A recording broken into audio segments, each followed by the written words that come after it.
கரூர் சம்பவத்துக்கு பிறகு விஜய் அவர்கள் பல ஏறக்குறைய 2 மாசம் ஆயிருச்சு, பல நாட்களாக எல்லாருமே இதை ரொம்ப உத்து நோக்கிக்கிட்டு இருந்த ஒரு விஷயம் புதுச்சேரிங்கிறது. அதுல ஒரு விஜய் அவர்கள் இப்ப போற இடத்துல நானுமே இப்ப அந்த 3 இடங்கள்ல அவர் கவனிச்சதுல ஒண்ணு பாக்குறேன். ஃபர்ஸ்ட் அவர் அந்த ஸ்பீச் எழுதி கொடுக்கறவங்க ஒரு டெம்ப்ளேட் வச்சிருக்கிறாங்க. அங்க போற இடத்துல அந்த எங்க அவங்க போறாங்களோ அந்த இடத்துடைய சிறப்பெல்லாம் ஃபர்ஸ்ட் அவர் சொல்றாரு. நாங்க இந்த சிறப்பு பட்டிமன்றத்துல எல்லாம் சொல்லுவோம். அது போல அவர் போற இடத்துல அந்த சிறப்புகளை நேத்து புதுச்சேரியோடைய சிறப்புகள் எல்லாம் சொல்லியிருந்தாரு. ரேஷன் கடையே இல்ல அப்படின்னு சொல்லிட்டாரு. அதோடைய விளக்கம் நமக்கு புரியுது.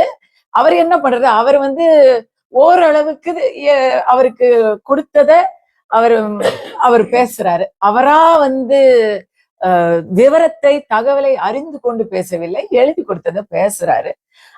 அதையெல்லாம் நம்ம தவறா சொல்லல. எழுதி கொடுத்தவங்க இன்னும் கொஞ்சம் தயாரிப்ப கொஞ்சம் விவரத்தை சரியா புரிஞ்சுக்கிட்டு எழுதி கொடுக்கணும்.